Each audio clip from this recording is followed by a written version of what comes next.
নমস্কার বন্ধুরা, আপনাদের সকলকে স্বাগত জানাই অন্ধকারের আওয়াজ চ্যানেলে। আমাদের আজকের নিবেদন তারানাথ তান্ত্রিকের গল্প অশরীরীর প্রতিশোধ।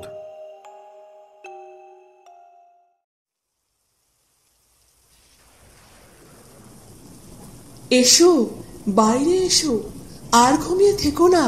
তোমার সময় হয়ে এসেছে। এবার তুমি আমার সাথে আমার জগতে চলো। এই জগতে তোমার কাজ এখন শেষ। দেখো, আজ এই বৃষ্টি রাতে প্রকৃতিও কিরকম সুন্দরভাবে সেজে উঠেছে, আর কি সুন্দর মেঘ ডাকছে। এমন রাতে কি ঘরের ভিতর ঘুমিয়ে থাকতে হয় নাকি?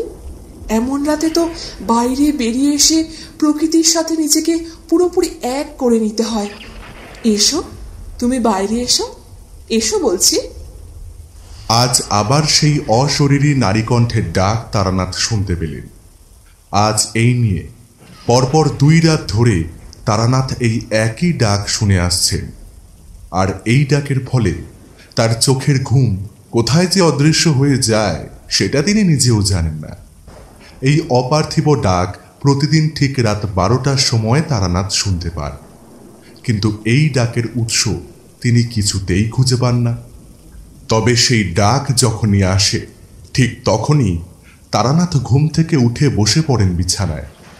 আর তারপর তিনি জানলা খুলে বাইরের দিগন্ত প্রসারী অন্ধকারের দিকে তাকিয়ে থাকেন।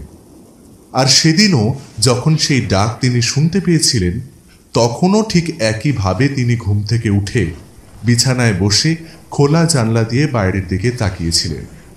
সেই অন্ধকারের মধ্যে তিনি কেবল একটানা হয়ে চলা বৃষ্টির আওয়াজ আর মেঘের গুরু গুরু ধ্বনি শুনতে পাচ্ছিলেন।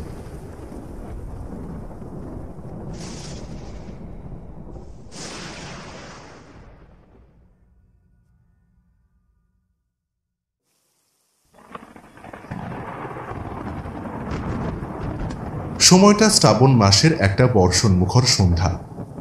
আজকে সারাদিনই আকাশের মুখ ভার হয়ে রয়েছে।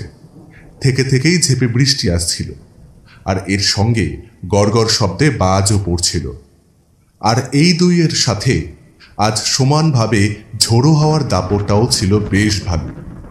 কিন্তু সন্ধ্যার দিকে বৃষ্টিপাত কিছুটা কমলেও হাওয়ার দাপট আর বিদ্যুতের ঝলকানি একই রকম থেকে গেল।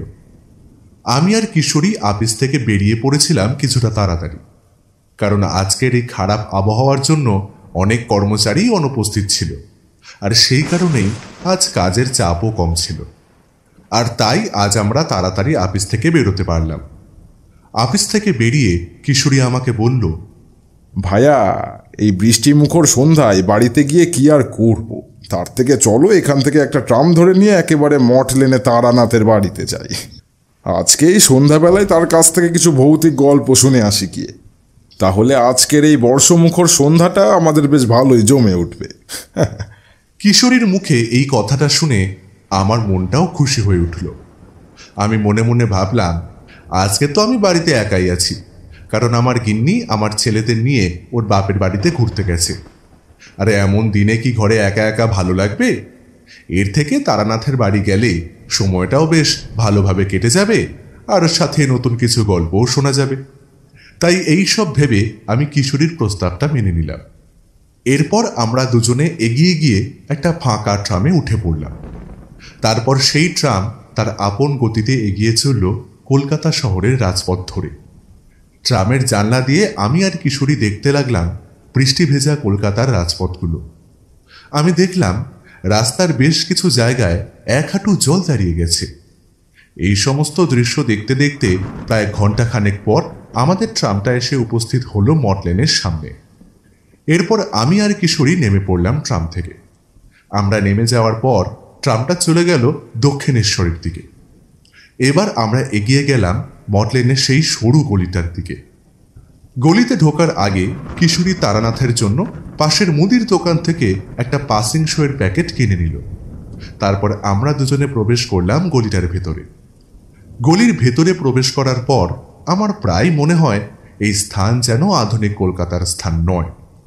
এই স্থানে আজও প্রাচীনত্বের ছোঁয়া রয়েছে, আর তার সাক্ষ্য বহন করে চলেছে এই গলির ভেতরে অবস্থিত বাড়িগুলি। আর সব কিছুকে ছাপিয়ে এই গলির মূল আকর্ষণের কেন্দ্রবিন্দু হয়ে রয়েছে তারানাথের বাড়ি, আর তার বাড়ির দেওয়ালে লাগানো ওই সাইনবোর্ডটা, যেখানে আজও জলজল করে সেই নামটা, তারানাথ জ্যোতির্বিনোদ। এই নামের নিচে অনেক গণ্যমান্য ব্যক্তিবর্গের স্বাক্ষর তারানাথকে আজও প্রসিদ্ধ করে রেখেছে। এই সমস্ত কিছু ভাবতে ভাবতে আমি আর কিশোরী এসে উপস্থিত হলাম তারানাথের বাড়ির সদর দরজার সামনে। তারপর কিশোরী দরজায় টোকা দিল। এরপর ভেতর থেকে ভেসে এলো তারানাথের গলা। তিনি বললেন, চারিমা, একটু দেখ তোমা, এই সময় কে এলো? এরপর আমরা শুনতে পেলাম চারির গলা। সে বলছে, হ্যাঁ বাবা, দেখছি, একটু দাঁড়াও। এরপর চারি তাড়াতাড়ি সদর দরজাটা খুলে দিল। এরপর আমাদের দুজনকে দেখে সে এক গাল হাসি দিয়ে বলল, আরে আসুন কাকাবাবু, আপনারা ভেতরে আসুন। আমায় ক্ষমা করবেন, হ্যাঁ, আসলে দরজাটা খুলতে একটু দেরি হয়ে গেল। চারির কথা শুনে আমি তাকে বললাম, এতে ক্ষমা চাওয়ার কি আছে চারিমা? এই আমরা কিচ্ছু মনে করিনি। এরপর আমাদের দুজনকে চারি নিয়ে এলো উপরতলার বৈঠকখানায় এবং বলল, কাকাবাবু, আপনারা এই ঘরে একটু বসুন, হ্যাঁ, আমি বাবাকে গিয়ে বলছি যে আপনারা এসেছেন। এই কথা বলে চারি চলে গেল। এরপর মিনিট 20 পরে তারানাথ এলেন ওই বৈঠকখানায়। তারপর আমাদের দেখে একগাল হাসি দিয়ে বললেন, কি ব্যাপার, এই বাদলা বৃষ্টির দিনে আমার ডেরায়? ঘরে মন টিকছিল না বুঝি? তারানাথের এই কথার পরিপ্রেক্ষিতে কিশোরী তারানাথকে বলল, আসলে ঠাকুর মশাই, এই বাদলা দিনে ভৌতিক গল্প বেশ ভালোই জমে, আর আপনার মুখে এই রকম দিনে ভৌতিক গল্প শোনার লোভ আর সামলাতে পারিনি আমরা, তাই চলে এলাম আপনার কাছে। কিশোরীর কথা শুনে তারানাথের মুখটা উজ্জ্বল হয়ে উঠল। এবার তারানাথ আমাদের উদ্দেশ্যে বললেন, সে তোমরা সত্যি বলেছ, এই বৃষ্টিমুখর সন্ধ্যায় ভৌতিক গল্প বেশ ভালোই জমে, কিন্তু আমি যে সমস্ত ভৌতিক গল্প তোমাদের শোনাই সেগুলো সবই সত্য ঘটনা, কোনোটাই কিন্তু ছেলে ভুলানো গল্প নয়। আর তাছাড়া তোমাদের তো আমি আগেই বলেছিলাম, এই গল্প বলার গুণটা আমি পেয়েছি আমার বাবার কাছ থেকে। এই ক্ষমতাটা আমাকে দেওয়ার জন্য আমি চিরকাল আমার বাবার কাছে নতজানু হয়ে প্রণাম করি। কিন্তু আজ যদি আমি তোমাদের মতো শিক্ষিত হতে পারতাম, তাহলে এই ক্ষমতাকে কাজে লাগিয়ে বড় সড়ো বই পুস্তক লিখে সাহিত্যিক উপাধিও পেয়ে যেতাম। আর যাকে সেসব কথা, এই তোমাদের সাথে এই সমস্ত অভিজ্ঞতা ভাগ করে নিয়ে আমি বেশ ভালোই আছি, আর আমার কিছু দরকার নেই। আমাদের এই কথোপকথনের সময় চারি ঘরে প্রবেশ করে আমাদের জন্য 3 কাপ চা আর গরম গরম ফুলুরি দিয়ে গেল। এরপর তারানাথ আমাদের বললেন, নাও, তোমরা আগে খেয়ে নাও দেখি, আর তারপর আমি গল্প বলবো তোমাদের। এরপর কিশোরী তারানাথের জন্য আনা পাসিং শোয়ের প্যাকেটটা তারানাথের হাতে তুলে দিল। আর তারপর তারানাথ ওই প্যাকেট থেকে একটা সিগারেট বের করে সেটাকে ধরিয়ে মনের সুখে 2টো টান দিলেন। এরপর আমি চায়ের কাপে একটা চুমুক দিয়ে তারানাথকে বললাম, আচ্ছা ঠাকুর মশাই, আমরা তো আপনার কাছে নানান রকমের তান্ত্রিক, কাপালিক এবং অঘরীদের গল্প শুনেছি। আজ আর সেরকম গল্প শুনবো না। আজকে আমরা আপনার কাছ থেকে সত্যিকারের ভূতের গল্প শুনতে চাই। আর এই রকম পরিবেশে আপনার মুখ থেকে ভৌতিক গল্প যদি শুনি, তাহলে সত্যিই এক অনন্য অনুভূতির সৃষ্টি হবে আমাদের মনে। হ্যাঁ, তাই আজকে আপনি দয়া করে আমাদের সেই রকমই কোনো একটা ঘটনা শোনান, আমরা সেটাই শুনব। আমার কথায় সম্মতি জানিয়ে এবার কিশোরী ও তারানাথকে বলল, আরে হ্যাঁ হ্যাঁ ঠাকুর মশাই, আজকে এই রকম একটা গল্পই বলুন, আমরা শুনতে চাই এরকম গল্প। আর ঠিক এই সময়ে আবার বাইরে ঝেঁপে বৃষ্টি এলো, আর সঙ্গে বিদ্যুতের ঝলকানি আর ঝোড়ো হাওয়ার দাপটও বেড়ে উঠল। সেদিকে একবার তাকিয়ে তারানাথ আমাদের উদ্দেশ্যে বললেন, আমার এই জীবনে আমি যেমন সাধনার জন্য অনেক তান্ত্রিক কাপালিকের সঙ্গ করেছিলাম, ঠিক তেমনি বিভিন্ন গ্রামগঞ্জের শ্মশানে মশানে ঘুরে বেড়ানোর সময় অনেকবার অনেক অশরীরীর অস্তিত্বকে অনুভবও করেছিলাম। আবার কখনো কখনো তোমাদের নিজের এই জড়জাগতিক চোখ দিয়েও প্রত্যক্ষও করেছিলাম, কিন্তু কখন তাদের দেখে ভয় পাইনি, কারণ আমি জানতাম যে ওরা ওদের জীবৎকালের অনেক রকম পাপ কাজ করেছিল, যার জন্য তারা অনন্তকালের জন্য এই পৃথিবীতে রয়ে গেছে, তাদের আর মুক্তি ঘটেনি। এইভাবে দীর্ঘ সময়ের জন্য পৃথিবীর বুকে থাকতে থাকতে অনেক সময় এরা শয়তান তান্ত্রিক ও কাপালিকের বশবর্তী হয়ে যায়। আর তখন ওই সমস্ত তান্ত্রিক ও কাপালিকরা তাদের কিছু ক্ষুদ্র স্বার্থসিদ্ধির জন্য এই সমস্ত অতৃপ্ত আত্মাদের নিজেদের বশে এনে তাদের মাধ্যমে সাধারণ নিরীহ মানুষদের ক্ষতি সাধন করে থাকে। আমরা সবাই মনে করে থাকি যে ভূত প্রেত আমাদের ক্ষতি করে।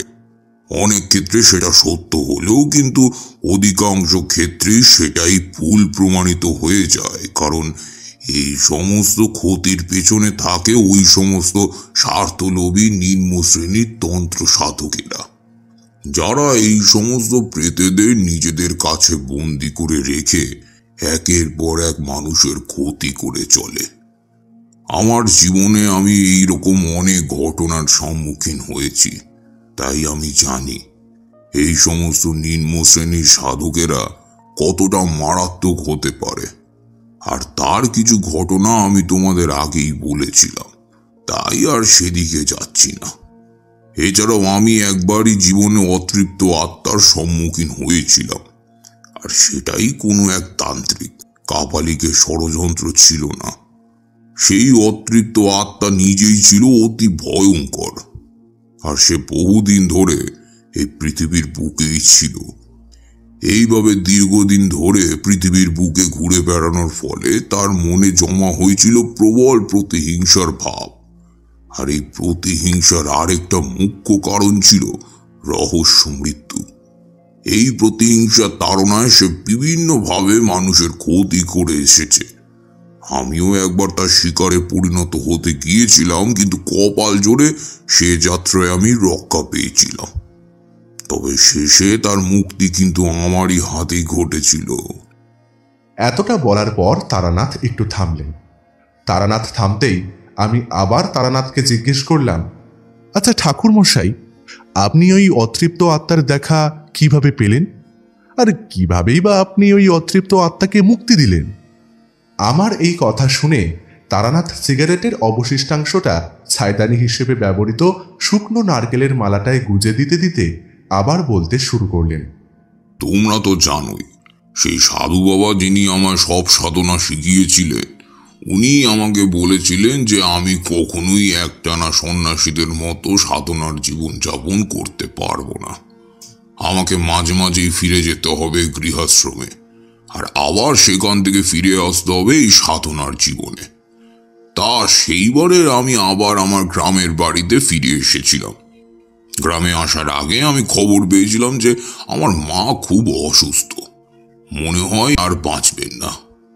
তাই তড়িঘড়ি আমি চলে এলাম গ্রামের বাড়িতে। সেখানে গিয়ে আমি দেখলাম আমার মা মৃত্যু পথযাত্রী পথিকের মতো বিছানায় শুয়ে রয়েছেন।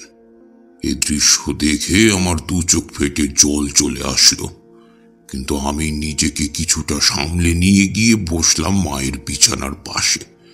এরপর ধীরে ধীরে আমি আমার মায়ের মাথায় হাত বুলিয়ে দিতে লাগলাম। আমার স্পর্শ পেয়ে মা এবার আস্তে আস্তে চোখ দুটো মেলল, আর তারপর অস্পষ্ট জড়ানো গলায় আমায় বলল, বাপ আমার, এতদিন পর তোর মনে পড়লো মায়ের কথা? তারা রে, মনে হয় আর আমার প্রাণটা ধরে রাখতে পারবো না রে। শুধু যাবার আগে তোর মুখটা একবার দেখার বড় ইচ্ছে ছিল, আর সেই কারণেই আমি লোক পাঠিয়েছিলাম তোর কাছে। এখন তুই এসে গেছিস, আর আমিও এবার শান্তিতে তোর বাবার কাছে চলে যেতে পারবো। আর আমার কোনো চিন্তা রইল না রে, কোনো চিন্তা রইল না তারা। এই কথা বলার পর মা ধীরে ধীরে চোখ দুটো বন্ধ করলেন, আর তারপর আমি দেখলাম মায়ের নিঃশ্বাস ধীরে ধীরে বন্ধ হয়ে গেল। কিছুক্ষণের মধ্যেই আমারই চোখের সামনে মায়ের শরীর থেকে প্রাণটা বেরিয়ে গেল।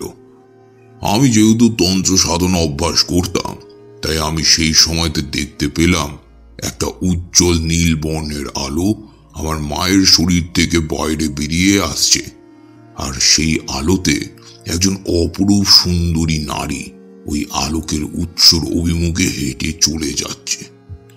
একটা সময়ের পর সেই আলো আর সেই নারী দুটোই মিলিয়ে গেল।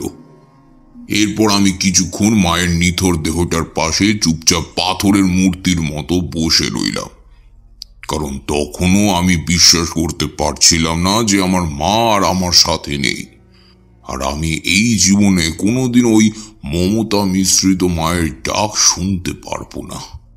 এই কথা ভাবতেই মনের ভেতরে জমে থাকা কষ্টটা এক মুহূর্তের মধ্যেই কান্নার রূপ নিয়ে ঝরে পড়তে লাগলো আমার দু চোখ দিয়ে। আমি আমার মায়ের মৃতদেহটাকে জড়িয়ে ধরে অনেক কাঁদলাম। তারপর গ্রামের কিছু বয়োজ্যেষ্ঠ মানুষদের সাহায্যে আমি কিছুটা ধাতস্থ হলাম, আর তারপর সেদিন রাতে গ্রামের সবাই উপস্থিত ছিল। আমি আমার মায়ের শেষকৃত্য সম্পূর্ণ করলাম।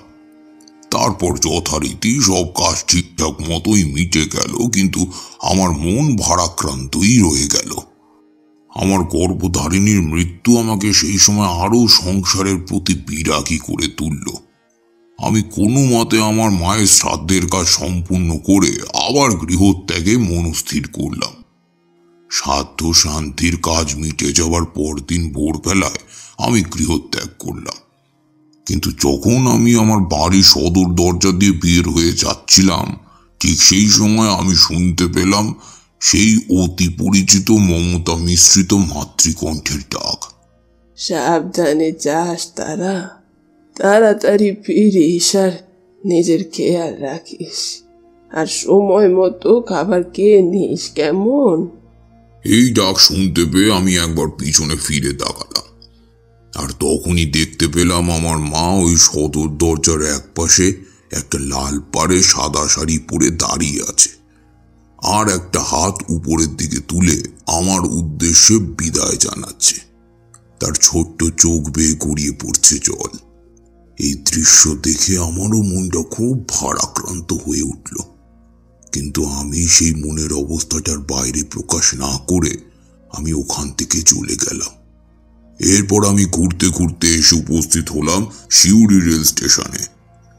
তারপর সেখানে প্রতীক্ষালয়ে কিছুক্ষণ বসলাম। মনটা কিছুতেই ভালো লাগছিল না, খালি মায়ের কথা মনে পড়তে লাগলো। এইভাবেই কেটে গেল বেশ কিছুটা সময়। তারপর স্টেশনের একটা লুপ লাইনের ট্রেন এলো। আমি দেখলাম প্ল্যাটফর্মের অধিকাংশ যাত্রী ওই ট্রেনটাতে উঠছে। আমিও কি মনে করে ওনাদের সাথেই উঠে পড়লাম ওই ট্রেনটাতে। তারপর সেই ট্রেনটা তার গন্তব্যের উদ্দেশ্যে রওনা দিল। আমি বসেছিলাম ট্রেনের একটা জানলার পাশের সিটে, আর সেই সিটে বসে আমি খোলা জানলার দিকে বাইরের প্রকৃতির দৃশ্য দেখতে লাগলাম। তোমরা তো জানোই, রাঢ়বঙ্গের প্রকৃতি একটা অদ্ভুত মধুরতা আছে, আর সেটা যে কোনো প্রকৃতি প্রেমীর মানুষের কাছে চিত্তাকর্ষক। আর আমিও যেহেতু একজন প্রকৃতি প্রেমীর মানুষ, তাই সেই সৌন্দর্য আমাকে খুবই আকর্ষণ করেছে। যেহেতু আমার মন খুবই ভারাক্রান্ত ছিল, তাই এই সম্মুখের দৃশ্যপট আমাকে আরো উদাস করে তুলেছিল। তাই আমি চুপচাপ বাইরের দিকে তাকিয়েছিলাম। আমি যখন জানলা দিয়ে বাইরের দিকে তাকিয়েছিলাম, ঠিক সেই সময় আমার কানে ভেসে এলো একটা কণ্ঠস্বর। সে আমাকে বলছে, আচ্ছা, আপনি কোথায় যাবেন? এই কথাটা শোনার পর আমার চমক ভাঙল, আর তারপর আমি তাকিয়ে দেখলাম আমার পাশের সিটের একটা মাঝবয়সী ভদ্রলোক বসে আছেন। এরপর আমি তার কথায় উত্তর দিয়ে বললাম, আগে আমি একজন পরিব্রাজক সন্ন্যাসী। সাধনার জন্য বিভিন্ন গ্রামগঞ্জে শ্মশানে মশানে ঘুরে বেড়াই। আমার নির্দিষ্ট কোনো গন্তব্য নেই। যখন যেখানে মন চায় তখন সেখানেই যাই, আর যখন যা জোটে তাই খাই, আর এভাবেই আমি আমার দিন অতিবাহিত করি। আমার কথা শোনার পর সেই লোকটি কিছুক্ষণ চুপ করে তারপর আবার বললেন, নমস্কার, আমার নাম রুদ্রনারায়ণ ভট্টাচার্য। আমি আসানসোলের বনপাহাড়ি নামক এক আদিবাসী অধ্যুষিত গ্রামের একটা প্রাথমিক বিদ্যালয়ের প্রধান শিক্ষক হিসেবে কর্মরত আছি, আর সেই কাজের সূত্রেই আমি ওই গ্রামেই থাকি। জীবনে কখনো সংসার ধর্ম করার লোভ জন্মায়নি, তাই আজও আমি ওই রকম একটা জায়গায় প্রায় 12 বছর ধরে রয়েছি। যদিও সেখানে বেতন খুবই কম, কিন্তু আমার একার পেট তাতে চলে যায়। আর সব থেকে বড় কথা হলো ওই স্থানের সৌন্দর্য।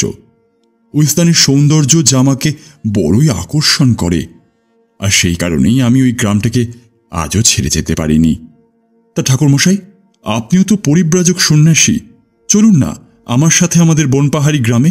দেখবেন আপনার খুব ভালো লাগবে। সেখানে আপনার থাকা খাওয়ার কোনো অসুবিধা হবে না। আপনি নিশ্চিন্তে আমার সাথে চলুন। এই তো এই সামনে দামোদর স্টেশন আসছে, ওখানে নেমে যেতে হবে আমাদের। আর যদি আপনি আসানসোল স্টেশনে নামবেন তাহলে অনেকটা ঘুরপথে আপনাকে আসতে হবে বনপাহাড়ি গ্রামে। তবে ওই পথটা জঙ্গলে ঘেরা, আর ওই জঙ্গলে নানান ধরনের হিংস্র জানোয়ার থাকে, তাই আসানসোল হয়ে বনপাহাড়ি যাওয়াটা মোটেও নিরাপদ নয়।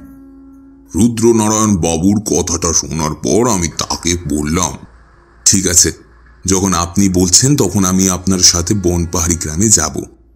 আমার কথাটা শুনে রুদ্রনারায়ণ বাবুর মুখটা উজ্জ্বল হয়ে উঠল। এরপর আমাদের ট্রেনটা এসে উপস্থিত হলো দামোদর স্টেশনে। ট্রেনটা থামতেই আমি আর রুদ্রনারায়ণ বাবু দুজনেই ট্রেন থেকে নেমে পড়লাম। আমরা নেমে যাওয়ার পর আরো 2জন যাত্রীও নামলো ওই স্টেশনে। এরপর ওই ট্রেনটা হুইসেল বাজিয়ে আস্তে আস্তে ওই স্টেশন থেকে তার গন্তব্যের দিকে চলে গেল। ট্রেনটা চলে যেতে রুদ্রনারায়ণ বাবু আমাকে বললেন, চলুন ঠাকুরমশাই, এবার যাওয়া যাক। এই বলে আমাকে সঙ্গে নিয়ে রুদ্রনারায়ণ বাবু রওনা দিলেন বনপাহাড়ির দিকে। স্টেশন থেকে বেরিয়ে একটা গরুর গাড়ি ঠিক করলেন রুদ্রনারায়ণ বাবু। এরপর আমরা দুজন ওই গরুর গাড়িতে উঠে বসলাম, আর তারপর গরুর গাড়ি চলতে শুরু করলো। গাড়িতে যেতে যেতে আমি লক্ষ্য করতে লাগলাম আকাশের উত্তর পশ্চিম দিকে কিছুটা কালো মেঘ উড়ে আসছে। আমি তখন মনে মনে ভাবলাম যে এই শ্রাবণের ভ্যাপসা গরম থেকে রক্ষা পেতে বরুণ দেবতা তার দূতেদের পাঠিয়ে দিতে শুরু করেছেন। আমাদের পাশে বসে থাকা রুদ্রনারায়ণ বাবু এবার বললেন, দেখছেন ঠাকুরমশাই কেমন মেঘ করে আসছে? মনে হয় প্রচণ্ড ঝড় বৃষ্টি আসবে। আমাদের বেলা থাকতে থাকতে এই বনপাহাড়ি গ্রামে পৌঁছতে হবে, না হলে একবার ঝড় বৃষ্টি শুরু হলে আর পৌঁছতে পারবো না। রুদ্রনারায়ণ বাবুর কথাটা শেষ হতে না হতেই দূরে কোথাও মেঘের গর্জন শোনা গেল, আর সেদিকে তাকিয়ে রুদ্রনারায়ণ বাবু গাড়োয়ানদের উদ্দেশ্যে বললেন, ভাই তুমি আরো জোরে গাড়ি ছোটাও, না হলে সন্ধ্যের আগে গ্রামে পৌঁছতে পারবো না। আর সন্ধ্যের পর এই জায়গাটা মোটেও নিরাপদ থাকে না। সামনেই তো ওই পরিত্যক্ত শ্মশানটা, বেলা থাকতে থাকতে ওটা পার করতে হবে, না হলে সন্ধে নেমে এলে বিপদ হতে পারে। আর তুমি তো জানোই ওই শ্মশানটা ভালো নয়, তাই তাড়াতাড়ি চালাও ভাই গাড়িটা। রুদ্রনারায়ণ বাবুর কথাটা শুনে গাড়োয়ান গাড়ির গতিটা কিছুটা বাড়িয়ে দিল, আর তারপর গাড়িটা ওই কাঁচা পাকা রাস্তা দিয়ে ছুটে চলতে লাগলো। আমি এতক্ষণ চুপচাপ শুনে যাচ্ছিলাম রুদ্রনারায়ণ বাবু আর গাড়োয়ানের কথোপকথন, কিন্তু রুদ্রনারায়ণ বাবুর শেষ কথাটা মনে ওই পরিত্যক্ত শ্মশান আর আমার মনে একটা অজানা কৌতূহল জন্ম দিল।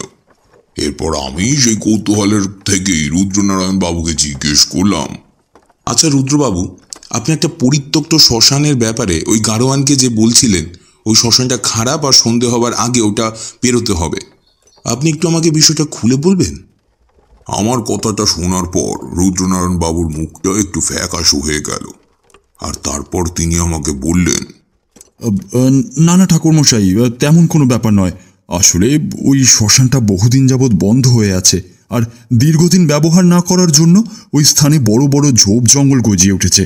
আর সেই জঙ্গলের ভেতর রয়েছে অনেক রকমের হিংস্র জানোয়ার, আর তারা সবাই সন্ধ্যাবেলায় দল বেঁধে শিকারের সন্ধানে বেরিয়ে আসে ওই জঙ্গল থেকে। তাই জন্যই আমি গাড়োয়ানকে তাড়াতাড়ি গাড়িটা চালাতে বলছিলাম, যাতে সন্ধ্যার আগেই আমরা এই শ্মশানটা পার হয়ে যেতে পারি কোনো রকমে। এই কথা বলে রুদ্রনারায়ণ বাবু একটু চুপ করলেন, কিন্তু আমার মনে হলো উনি যেন আমার কাছ থেকে কিছু একটা লুকিয়ে গেলেন, কারণ তার হয়তো মনে হয়েছিল এই আসল কথাটা যদি আমি শুনি তাহলে হয়তো ভয় পেয়ে যাব। তাই তিনি আসল কথাটা তখন আমাকে বলেননি, আর আমিও তখন আর কথা বাড়াইনি। এরপরে আবারও রুদ্রনারায়ণ বার দুয়েক গাড়োয়ানকে তাড়াতাড়ি যাওয়ার জন্য বললেন। এভাবে চলতে চলতে হঠাৎ একটা সময় চারিদিকে কাঁপিয়ে খুব কাছের মাঠের উপর বাজ পড়ল।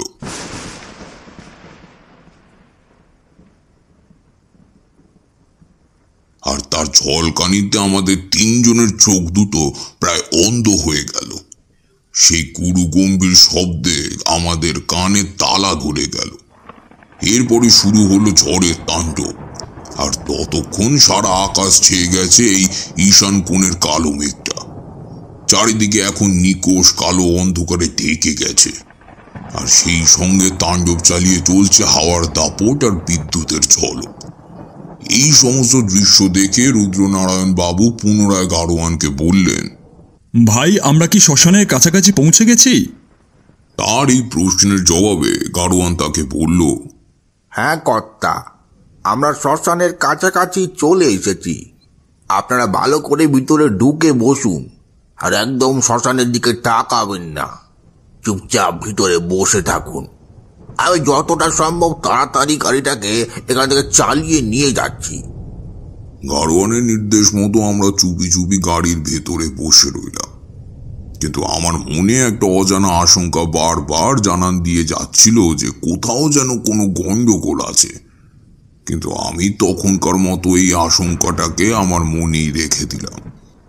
এরপর আমাদের গরুর গাড়িটা এসে উপস্থিত হলো ওই পরিত্যক্ত জঙ্গলাকীর্ণ শ্মশানটার কাছে। আর শ্মশানের কাছে আসতেই চপ করে সন্ধ্যাটা নেমে গেল। সন্ধ্যা নেমে আসার সাথে সাথেই ঝড়ের গতিবেগটাও বেড়ে গেল, আর সেই সঙ্গে নামলো বৃষ্টি। মেঘের ডাকও সমানভাবে চলতে থাকলো। এই সবের মধ্যে আমি শুনতে পেলাম গাড়োয়ান আমাদের বলছেন, কর্তা, আপনারা ভালো করে ধরে বসুন, আর একদম শ্মশানের দিকে তাকাবেননি। আমি গাড়িটা তাড়াতাড়ি এখান থেকে সরিয়ে নিয়ে যাচ্ছি। এরপর আমরা গাড়োয়ানের কথা মতো চুপচাপ বসে রইলাম। কিন্তু আমি মনের কৌতূহল বশত একবার আর চোখে তাকালাম ওই শ্মশানটার দিকে, আর ওদিকে চোখ যেতেই আমার বুকটা ছ্যাদ করে উঠল।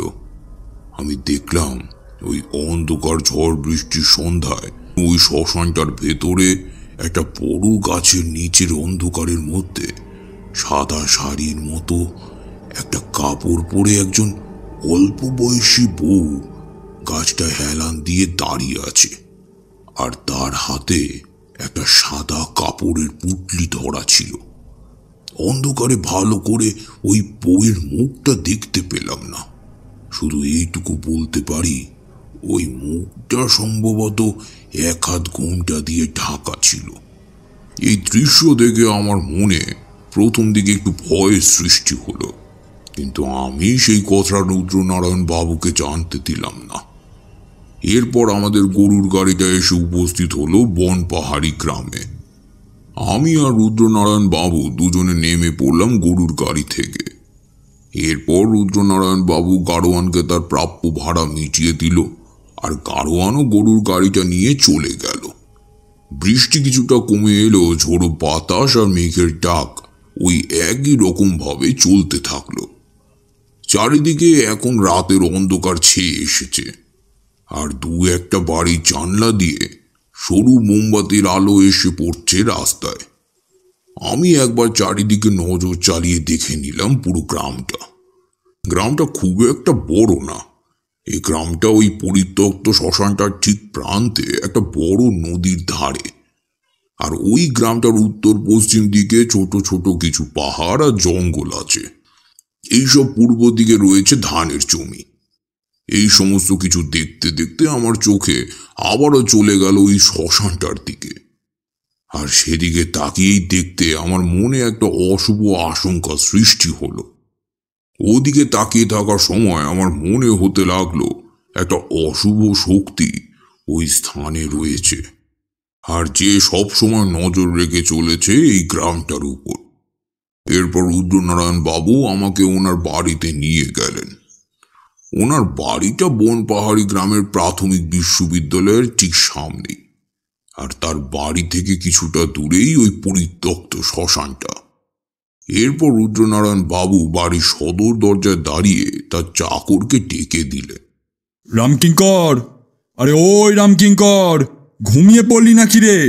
দরজাটা তাড়াতাড়ি খোল, দেখ আমি এসে গেছি। হ্যাঁ কর্তা, আসছি, একটু দাঁড়ান। এরপর কিছুক্ষণের মধ্যেই রামকিঙ্কর সদর দরজাটা খুলে দিল, আর তারপর সে হ্যারিকেন হাতে নিয়ে এগিয়ে এলো আমাদের কাছে। আর তারপর সে রুদ্রনারায়ণ বাবুর পায়ে হাত দিয়ে প্রণাম করে নিয়ে উঠে দাঁড়ালো। রুদ্রনারায়ণ বাবু আমার দিকে তাকিয়ে বললেন, ঠাকুরমশাই, ও হলো রামকিঙ্কর, আমার সর্বক্ষণের সঙ্গী। ওর বাড়ি এই গ্রামে, আমি একাই থাকি, তাই আমার দেখাশোনার ভারই রামকিঙ্করই নিয়েছে। ও সারাদিন এই বাড়িতেই থাকে, আর রাতের বেলায় আমাকে খাইয়ে ওর বাড়িতে চলে যায়। কিন্তু এই কয়দিন আমি ছিলাম না, তাই রাতেও এই বাড়িতেই থাকতো। রুদ্রনারায়ণ বাবুর কথা শেষ হতেই রামকিঙ্কর বলে উঠল, কর্তা, আপনার তো আজ বিকেলের মধ্যেই এদিকে এসে যাওয়ার কথা ছিল, কিন্তু এতটা দেরি হলো যে? পথে কি কোনো বিপদ আপদে পড়েছিলেন নাকি? না রে রামকিঙ্কর, আসলে আমার ট্রেনটা ঠিক সময় দামোদর স্টেশনে এসেছিল, আর গরুর গাড়িও পেয়ে গিয়েছিলাম ঠিক সময় মতো। কিন্তু মাঝপথে ওই শ্মশানটার কাছাকাছি আসতেই এমন ঝড় বৃষ্টি শুরু হলো যে কিছুতেই সামনে এগিয়ে যাওয়া যাচ্ছিল না, তাই তো এতটা দেরি হয়ে গেল আসতে। এরপর রুদ্রনারায়ণ বাবু রামকিঙ্করকে আমার দিকে দেখিয়ে বললেন, দেখ রামকিঙ্কর, উনি হলেন তারানা চক্রবর্তী। উনি একজন মস্ত বড় সাধক মানুষ রে। ওনার পায়ে হাত দিয়ে প্রণাম কর, আর ওনাকে ভেতরে নিয়ে চল। উনি কিছুদিন আমাদের এই বাড়িতেই থাকবেন, বুঝলি? এরপর রামকিঙ্কর আমার পায়ে গড় হয়ে বসে প্রণাম করল, আর তারপর আমাকে আর রুদ্রনারায়ণ বাবুকে নিয়ে গেল বাড়ির ভেতরে। ইতিমধ্যেই আবার বৃষ্টি শুরু হয়ে গেল। বাড়ির ভেতরে প্রবেশ করে রুদ্রনারায়ণ বাবু রামকিঙ্করকে 2 কাপ চা আর কিছু তেলে ভাজা বানাতে বলে দিল, আর তারপর আমাকে নিয়ে গেল দোতলার একটা ঘরে। ঘরটা বেশ খোলামেলা আর বেশ হাওয়া বাতাস খেলা করছে। সব মিলিয়ে ঘরটা আমার বেশ পছন্দ হলো। তারপর আমাকে ওই ঘরের একটা পালঙ্কের উপর নিয়ে গিয়ে বসালেন রুদ্রনারায়ণ বাবু, আর তিনি নিজেও বসলেন ওই পালঙ্কের উপর। এরপর আমি রুদ্রনারায়ণ বাবুকে পুনরায় জিজ্ঞেস করলাম ওই শ্মশানটার কথা। আর এই কথাটা জিজ্ঞেস করার পর আমি আবার দেখলাম রুদ্রনারায়ণ বাবুর মুখের মধ্যে একটা ভয় ফুটে উঠল। এই দৃশ্য দেখার পর আমি তাকে জিজ্ঞেস করলাম, রুদ্রবাবু, আপনি ভয় না পেয়ে আমাকে শ্মশানটার ব্যাপারে বলুন। আমি জানতে চাই কেন ওই শ্মশানটা পরিত্যক্ত অবস্থায় রয়েছে, আর কেনই বা ওই গাড়োয়ান আমাদের ওই শ্মশানটার দিকে তাকাতে নিষেধ করছিল বারবার। আমার এই কথাগুলো শোনার পর কিছুটা ধাতস্থ হয়ে রুদ্রনারায়ণ বাবু আমাকে বললেন, ঠাকুরমশাই, এই ঘটনাটা আমিও এই গ্রামে আসার পর এখানকার মানুষদের কাছ থেকেই শুনেছিলাম, কিন্তু আমারও প্রথম দিকে এই ঘটনায় বিশ্বাস ছিল না। কিন্তু যখন নিজের চোখে প্রত্যক্ষ করলাম, তখন আমার সমস্ত যুক্তি তর্ক এক লহমায় ভেঙে গেল। আর তারপর থেকেই আমিও এই গ্রামবাসীদের মতোই এড়িয়ে চলি ওই শ্মশানটাকে। কিন্তু আমাদের গ্রামে ঢোকার মুখে যেহেতু ওই শ্মশানটা, তাই আমরা যখন গরুর গাড়ি নিয়ে গ্রামে আসি, তখন গাড়োয়ান কোনোভাবেই ওই স্থানে গাড়ি দাঁড় করায় না, আর ওই শ্মশানের দিকেও তাকাতে নিষেধ করে। এতটা বলার পর একটু থামলেন রুদ্রনারায়ণ বাবু। আমি কথাগুলো একেবারে মন দিয়ে শুনছিলাম। এমন সময় আমাদের ঘরে রামকিঙ্কর প্রবেশ করলো চা আর তেলে ভাজা নিয়ে। তারপর রুদ্রনারায়ণ বাবুর কথায় সে ওগুলোকে পালঙ্কের পাশে রাখা টেবিলটার উপর রেখে দিয়ে চলে গেল। এরপর আমি আবার রুদ্রনারায়ণ বাবুকে জিজ্ঞেস করলাম, আচ্ছা রুদ্রবাবু, এমন কি ঘটেছিল যে আপনারা সবাই এড়িয়ে চলেন ওই স্থানটা? আমার কথাটা শেষ হতে না হতেই কাছেই কোথাও একটা গুড়গুড় শব্দে মেঘ ডেকে উঠল, আর রুদ্রনারায়ণ বাবু চমকে উঠে ওই দিকে তাকালেন। তারপর সেদিক থেকে চোখ সরিয়ে নিয়ে আবার বলতে শুরু করলেন, ঠাকুরমশাই, আমার এই গ্রামে আসার আগে এই গ্রামে পরেশনাথ নামে এক মহাজন থাকত, কিন্তু তার স্বভাব চরিত্র মোটেও ভালো ছিল না। গ্রামের গরিব মানুষরা যদি বাকিতে ওর কাছ থেকে জিনিসপত্র কিনত, তাহলে সে তার সেই পাওনা অত্যন্ত নির্মমভাবে আদায় করত। আর এই মহাজনের কুনজর ছিল এই গ্রামের যুবতী মেয়ে বউদের ওপর। আর এই গ্রামের অনেক মেয়ে বউ ওই মহাজনের লালসার শিকারও হয়েছিল। এমনই একজন হতভাগিনী বউ মাধবীর ওপর এই মহাজনের লোলুপ দৃষ্টি পড়েছিল। মাধবী ছিল এই গ্রামের সদানন্দ চাষির বউ। একবার সদানন্দ চাষির কিছু টাকার দরকার পড়েছিল, আর সেই বছর এই গ্রামে তেমন বৃষ্টি হয়নি, আর যার জন্য ফসলও খুব একটা ভালো হয়নি। তাই সে বছর সদানন্দ ভালো উপার্জন করতে পারেনি। কিন্তু এদিকে সদানন্দের বাড়িতে তার একমাত্র ছেলে বংশী প্রায় 6 দিন ধরে জ্বরে আক্রান্ত হয়ে বিনা চিকিৎসায় পড়েছিল। সামান্য ডাক্তার দেখানোর মতো টাকাও ছিল না সদানন্দের। কিন্তু এদিকে ছেলের এহেন অবস্থা দেখে মাধবী আর স্থির থাকতে পারল না। সে তখন সদানন্দকে মহাজনের কাছ থেকে কিছু টাকা ধার নিয়ে ডাক্তার আনার কথা বললে সদানন্দ প্রথমটায় কিছুতেই রাজি হয়নি। কিন্তু তারপর মাধবী তার ছেলের মাথায় হাত রেখে দিব্যি দেওয়াতে শেষমেশ সদানন্দ রাজি হয়ে যায়। তারপর সে পরেশ মহাজনের কাছে গিয়ে প্রায় 1010 টাকা ধার চাইল। আর মহাজনও সদানন্দের কাছ থেকে এহেন পরিস্থিতির কথা শুনে তখনকার মতো করুণার প্রতিমূর্তি হয়ে সেই টাকা ধার দিয়ে দিল। কিন্তু এই দানের পেছনে মহাজনের কি নোংরা মানসিকতা লুকিয়ে আছে তা যদি সদানন্দ একবার জানত, তাহলে সে কোনো দিনই সেই দান গ্রহণ করত না। কিন্তু সে যাই হোক, সদানন্দ সেই টাকা দিয়ে ডাক্তারকে ডেকে আনলো ঠিকই, কিন্তু সেই যাত্রায় আর সে তার ছেলেকে বাঁচাতে পারল না। কারণ পরবর্তীতে সদানন্দ ও মাধবী ওই ডাক্তারের কাছ থেকে জানতে পেরেছিল যে তাদের ছেলের লিভার নষ্ট হয়ে গিয়েছিল, আর যার ফলে সারা দেহের রক্তে বিষক্রিয়া শুরু হয়ে গিয়েছিল, আর অবশেষে হৃৎপিণ্ড কাজ করা বন্ধ করে দিয়েছিল। ছেলের এই অকাল মৃত্যুতে সদানন্দ ও মাধবী দুজনেই প্রচণ্ডভাবে ভেঙে পড়েছিল। কিন্তু সদানন্দ সমস্ত শোক তাপ নিজের বুকে চেপে চুপচাপ সেই মহাজনের দেওয়ার টাকাগুলো দিয়ে ছেলের পারলৌকিক ক্রিয়া সম্পন্ন করল। কিন্তু এদিকে ধার শোধের সময় ধীরে ধীরে এগিয়ে আসতে শুরু করল। কিন্তু তখনও সদানন্দের উপার্জন ভালোভাবে হচ্ছিল না, কারণ তখনও মাঠে ফসল খুব একটা উৎপাদিত হচ্ছিল না। আর এর প্রধান কারণ হল বৃষ্টির অভাব, আর তাই ধারের শোধ সে করে উঠতে পারছিল না। এমনই একদিন সকালবেলায় যখন সদানন্দ মাঠে কাজ করতে গেল, তখন মাধবীও বাসন মাজতেই পুকুর ঘাটে যাওয়ার জন্য বেরোলো। যথারীতি মাধবী শ্মশানের পাশের পথটা দিয়ে পুকুর ঘাটের দিকে যাচ্ছিল। ঠিক এমন সময় ওই মহাজন মাধবীর পথ আটকে দাঁড়ায়, আর তারপর সে মাধবীর দিকে একটা লোলুপ দৃষ্টিতে তাকিয়ে বলল, মাধবী, আর কদিন আমার ধারের পয়সায় সদানন্দকে খাওয়াবি? এবার তো ওই সদানন্দকে ছেড়ে আমার কাছে চলে আয়। তোর একটা ছেলে মরেছে তো কি হয়েছে? আমি তোকে পুনরায় মাতৃত্বের স্বাদ দেব। শুধু তুই আমার কাছে চলে আয় মাধবী। চল, আজকে এই নির্জন জায়গায় আমরা মিলিত হই। আয় মাধবী, আমার কাছে আয়। এই বলে শয়তান মহাজন মাধবীকে জোর করে টেনে নিয়ে যায় ওই শ্মশানের মধ্যে। মাধবী বাধা দেবার চেষ্টা করেছিল, কিন্তু ওই হিংস্র পশুর পুরুষালী হাতের বন্ধনের জন্য সেই চেষ্টা তার বিফলেই গেল। এরপর ওই মহাজন মাধবীর শ্লীলতাহানি করেছিল ওই শ্মশানেই। আর আর শুধু মহাজনই নয়, মহাজনের সাথে থাকা তার 2 ভাইও মাধবীকে কলঙ্কিত করেছিল। কিন্তু সেদিন মাধবী নিজেকে বাঁচানোর জন্য অনেক চিৎকার করেছিল, কিন্তু ওই চিৎকার সেদিন কেউ শুনতে পায়নি। আর যদিও বা শুনতে পেত, তাহলেই মহাজনের বিরুদ্ধে যাবার সাহস কেউই করত না। কারণ সবারই বাড়িতে মেয়ে বউ আছে।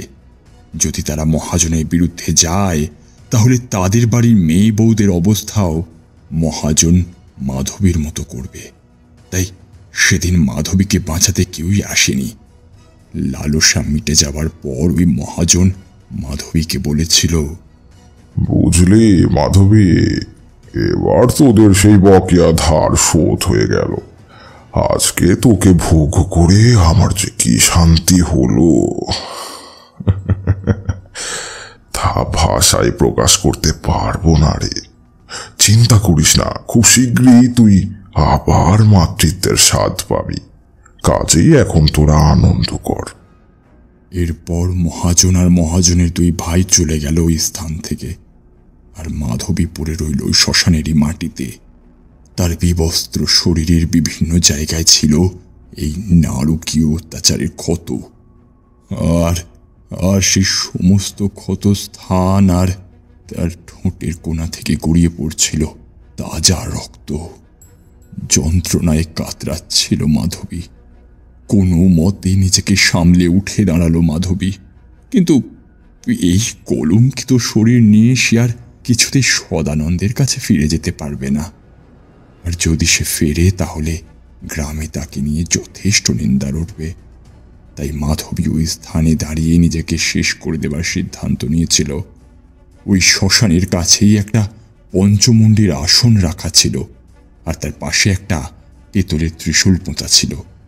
মাধবী ওই ত্রিশূলটাকে মাটি থেকে টেনে তোলে আর তারপর সজোরে ত্রিশূলটাকে ঢুকিয়ে দেয় নিজের বুকে।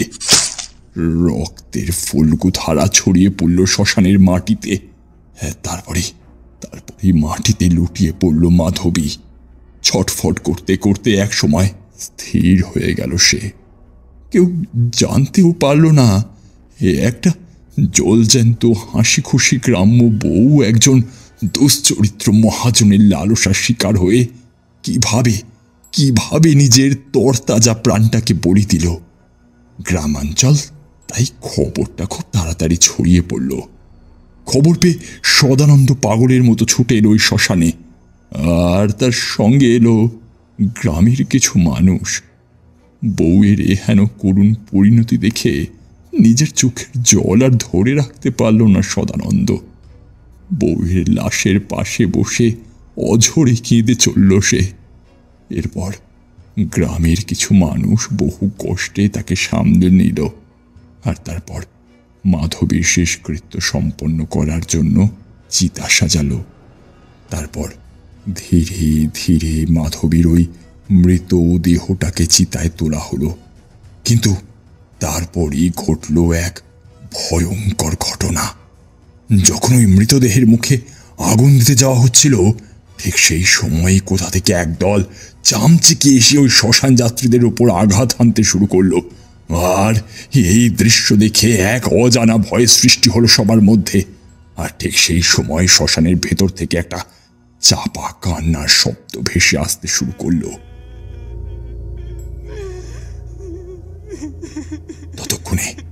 ততক্ষণে সন্ধ্যা নেমে এসেছে শ্মশানে।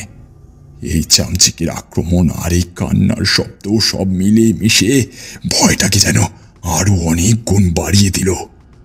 এরপর শববাহক সহ শ্মশান যাত্রীদের সবাই পালিয়ে গেল ওই শ্মশান থেকে। আর তখন ওই শ্মশানে সেই নতুন সাজানো চিতার উপর একাকী পড়ে রইল ওই হতভাগিনী মাধবীর নিথর শরীরটা। এমনই তার কপাল যে ছেলে বা স্বামীর হাতের আগুনটাও তার জুটল না। আর তার থেকেও বড় কথা, তার এই লাশটা ত্রিপাদ আর চতুর্পাদ দোষ পেয়ে গেল। গ্রামে ফিরে এসে সবাই চলে গেল গ্রামের পুরোহিত তারা কিঙ্করের বাড়িতে। আর সেখানে গিয়ে তারা কিঙ্করকে গ্রামের লোকেরা সমস্ত ঘটনা খুলে বলল। সব শোনার পর তারা কিঙ্কর তাদের বলেছিলেন, দেখো, ওই শ্মশানে মাধবীর উপরে অত্যাচার করা হয়েছিল, আর ওই স্থানেই মাধবী নিজেকে শেষ করে দিয়েছিল। আর সেই কারণেই ওই শ্মশানের পবিত্রতা নষ্ট হয়ে গেছে। তাই এখন আর ওখানে যদি কেউ সব দেহ দাহ করতে নিয়ে আসে, তাহলে ওই শ্মশানে বিরাজকারী অপশক্তি অর্থাৎ মাধবীর বিদেহী আত্মা ওই সমস্ত শ্মশান যাত্রীদের কিছুতেই সব দেহ দাহ করতে দেবে না। নানাভাবে ভয়ের সৃষ্টি করে ওই শ্মশান যাত্রীদের শ্মশান থেকে বিতাড়িত করবে, আর সব শেষে ওই মৃতদেহটিও দোষ পাবে আর সেও প্রেত হয়ে যাবে। তাই আমার কথা শোনো তোমরা, আর ওই শ্মশানে যেও না কেউ। তোমরা এরপর থেকে সদরের শ্মশানটায় সব দেহ দাও করতে যেও, বুঝলে? আর এই শ্মশানটাকে পরিত্যক্ত ঘোষণা করে দাও। আর হ্যাঁ, আর একটা কথা, তোমরা কিন্তু কেউ ওই শ্মশানটার পাশ দিয়ে যাবার সময় ভুলেও ওই শ্মশানের ভিতর তাকাবে না, তাহলে হয়তো এমন কিছু দেখতে পাবে যেটা দেখার পর হয়তো ওই স্থানেই তোমাদের প্রাণবায়ু শরীর থেকে বেরিয়ে যাবে। তাই খুব সাবধান। তারা কিঙ্কর পুরোহিতের কথা মতো তাই সেদিনের পর থেকে ওই শ্মশান পরিত্যক্ত অবস্থায় পড়ে থাকলো। কারোর আর মনেই পড়ল না যে মাধবীর মৃতদেহটা ওই চিতার ওপরেই পড়ে আছে। ওই মৃতদেহের আর কোনো সদ্গতিও হলো না। অবশেষে সেই মৃতদেহ শিয়াল আর শকুনের খাদ্য হয়ে গেল। কিন্তু এরপর থেকে প্রায় রাতের বেলায় ওই পরিত্যক্ত শ্মশান থেকে ভেসে আসতে শুরু করলো নানান রকমের অপার্থিব শব্দ। মাঝে মাঝে একজন সাদা শাড়ি পরিহিতা মহিলাকে দেখতে পাওয়া যেত ওই শ্মশানের পাশের বড় শিমুল গাছটার নিচে। আবার কেউ কেউ শুনেছে অপার্থিব নারী কণ্ঠের কান্নার শব্দ।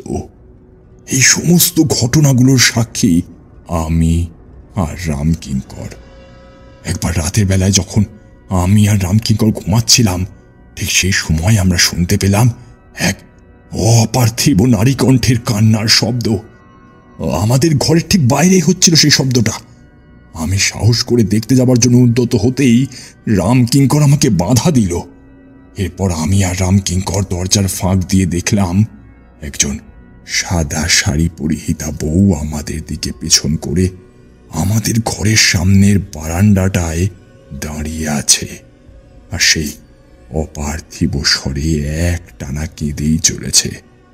এই দৃশ্য দেখে আমরা ভীষণ ভয় পেয়ে গিয়েছিলাম, আর ওখানে দাঁড়িয়ে থাকার সাহস না পেয়ে আমরা চুপচাপ এসে শুয়ে পড়েছিলাম। এভাবেই প্রতি রাতেই সে আসে, কখনো আমাদের বাড়িতে, কখনো মাঠে, আবার কখনো স্কুল বাড়ির ছাদের উপর তাকে দেখতে পাওয়া যায়। আর সাথে মাঝে মাঝেই শোনা যায় সেই অপার্থিব নারী কণ্ঠের হাসি আর বুক ফাটা কান্নার শব্দ। এত অবধি বলে থামলেন রুদ্রনারায়ণ বাবু, আর আমিও এতক্ষণে ধরে মন দিয়ে শুনে যাচ্ছিলাম গোটা ঘটনাটা। সবটা শোনার পর আমি এবার তাকে বললাম, রুদ্রবাবু, আপনার বলা এই কথাগুলো শোনার পর আমি একটা জিনিস খুব ভালোভাবে বুঝতে পেরেছি, আর সেটা হলো যে আপনাদের এই গ্রামের মহাজন শ্মশানের ভেতরে মাধবীকে বলাৎকার করেছিল, আর মাধবীও ওই স্থানে আত্মহত্যা করেছিল, আর সেই কারণেই শ্মশান পবিত্র শক্তি নষ্ট হয়ে গিয়েছিল, আর যার জন্য ওই শ্মশানের অশুভ শক্তির প্রভাব পড়েছিল। তাই যখন মাধবীর শেষকৃত্য সম্পূর্ণ করার জন্য সবাই ওখানে যোগদান করেছিল, তখন ওই অশুভ শক্তি চামচিকের রূপ নিয়ে ওই অপার্থিব কান্নার মাধ্যমে তার মৃতদেহ সৎকারের বাধাদান করেছিল। কারণ তারা চায় না মাধবীর সদ্গতি হোক, তারা চায় তাদের মতো মাধবীয় প্রেত রূপে এই শ্মশানের মধ্যেই ঘুরে বেড়াক। আর এখন যেহেতু মাধবীয় প্রেত হয়ে আছে, তাই এখন ওর মনে একটা প্রতিশোধের আগুন জ্বলছে, কারণ ওর এই অবস্থার জন্য একমাত্র দায়ী হলো ওই মহাজন। তাই যতক্ষণ না ওই মহাজনকে হত্যা করে নিজের প্রতিশোধ পূরণ করছে, ততক্ষণ ওই পরম গতি পাবে না। কিন্তু আপনারা চিন্তা করবেন না, আমি থাকতে আপনাদের কোনো ক্ষতি হতে দেব না। কিন্তু এই মহাজন ওর কৃতকর্মের ফল অবশ্যই পাবে, আর সেটাও মাধবীর হাতেই পাবে। কারণ যদি মাধবী ওকে শাস্তি না দেয়, তাহলে মাধবী মুক্তি পাবে না। ওর অতৃপ্ত বাসনা যদি পূর্ণ না হয়, তাহলে মাধবীকে আবার ওই জগতে ফিরে আসতে হবে। কিন্তু আমি সেটা চাই না। আমি চাই ও পরম গতি লাভ করুক। পরদিন আমাবস্যা, সেদিন আমি ওই শ্মশানের একটা যজ্ঞ করব, আর এর দ্বারা আমি মাধবীর আত্মাকে মুক্তি দেওয়ার চেষ্টা করব। আমার কথায় আশ্বস্ত হয়ে সেদিনের মতো আমার ঘর থেকে বিদায় নিলেন রুদ্রনারায়ণ বাবু। আর তার কিছুক্ষণ পর রামকিঙ্করকে দিয়ে তিনি আমার ঘরে আমার রাতের খাবার পাঠিয়ে দিলেন। যথারীতি খাবারটা খেয়ে আমি সেদিনের মতো শুয়ে পড়লাম। পথশ্রমে ক্লান্ত থাকায় বালিশের মাথা দিতেই চোখে ঘুম চলে এলো। বাইরে তখন আর বৃষ্টি পড়ছিল না, শুধু মাঝে মধ্যে মেঘের ডাক শোনা যাচ্ছিল। আর আমার মাথার কাছে জানলাটা খোলা থাকায় সেখান থেকে শীতল বাতাস বয়ে আসছিল আমার ঘরে। এমন মরশুমে কখন যে দুই চোখের পাতা এক হয়ে এলো আমি নিজেও বুঝতে পারলাম না। জানি না কতক্ষণ ঘুমিয়েছিলাম, কিন্তু হঠাৎ আমার ঘুমটা ভেঙে গেল একটা অপার্থিব নারী কণ্ঠের ডাকে। আমি শুনতে পেলাম কেউ যেন আমাকে বলছে, এসো, বাইরে এসো, আর ঘুমিয়ে থেকো না, তোমার সময় হয়ে এসেছে। এবার তুমি আমার সাথে আমার জগতে চলো। এই জগতে তোমার কাজ এখন শেষ। দেখো, আজ এই বৃষ্টি রাতে প্রকৃতিও কিরকম সুন্দরভাবে সেজে উঠেছে, আর কি সুন্দর মেঘ ডাকছে। এমন রাতে কি ঘরের ভিতর ঘুমিয়ে থাকতে হয় নাকি? এমন রাতে তো বাইরে বেরিয়ে এসে প্রকৃতির সাথে নিজেকে পুরোপুরি এক করে নিতে হয়। এসো, তুমি বাইরে এসো, এসো বলছি। আমি ধরপড় করে উঠে বসলাম বিছানায়, আর তারপর আমার চোখ চলে গেল ওই জানলাটার দিকে। সেদিকে তাকিয়ে আমি দেখতে পেলাম সন্ধ্যাবেলার ওই পরিত্যক্ত শ্মশানে দেখা সেই সাদা শাড়ি পরিহিতা বউটাকে, কিন্তু তার মুখটা ঢাকা ছিল ঘোমটা দিয়ে। আর সেই ঘোমটার ভেতর থেকে আমাকে ওই কথাগুলো বলে চলেছে। আমার আর বুঝতে বাকি রইল না, এই সেই সদানন্দের মৃত স্ত্রী মাধবী, আর এখন সে অশরীরী হয়ে ঘুরে বেড়াচ্ছে এই বন পাহাড়ি গ্রামে। এরপর আমি শুনতে পেলাম সেই নারীর এক অপার্থিব স্বরে কাঁদতে কাঁদতে বলছে, না না না, আমার সর্বনাশ করো না তোমরা, আমি তোমাদের পায়ে পড়ছি, আমাকে ছেড়ে দাও, আমাকে ছেড়ে দাও তোমরা। আমি চুপচাপ নীরব দর্শকের মতো তাকিয়ে রইলাম। আমি দূরে সেই শ্মশানটাকে দেখতে পেলাম। বিদ্যুতের আলোয় ওই পরিত্যক্ত শ্মশানটা আরো বেশি ভৌতিক হয়ে উঠেছিল। আমি তখন মনে মনে ভাবছিলাম একটাই কথা, যে একটা মানুষ কতটা নিষ্ঠুর আর লোভী হতে পারে, যে একটা শ্মশানের মতো পবিত্র স্থানে একটা নিরীহ গ্রাম্যবধূকে টেনে নিয়ে গিয়ে তার সম্মান হানি করতে পারে। আর সেই সমস্ত মানুষের জন্য শ্মশানের পবিত্রতা নষ্ট হয়ে যায়, আর তার মাসুল দিতে হয় অন্য সব নিরীহ মানুষদের। সেদিন রাতে আর আমার ঘুম এলো না। আমি সারা রাত জেগে রইলাম আর জানলার দিকে তাকিয়ে রইলাম বাইরের দিগন্ত প্রসারী অন্ধকারের দিকে। মাঝে মাঝে আমার চোখ ধাঁধিয়ে বিদ্যুতের নীল তরঙ্গ আকাশের এক প্রান্ত থেকে অপর প্রান্ত পর্যন্ত ছুটে চলে যাচ্ছিল।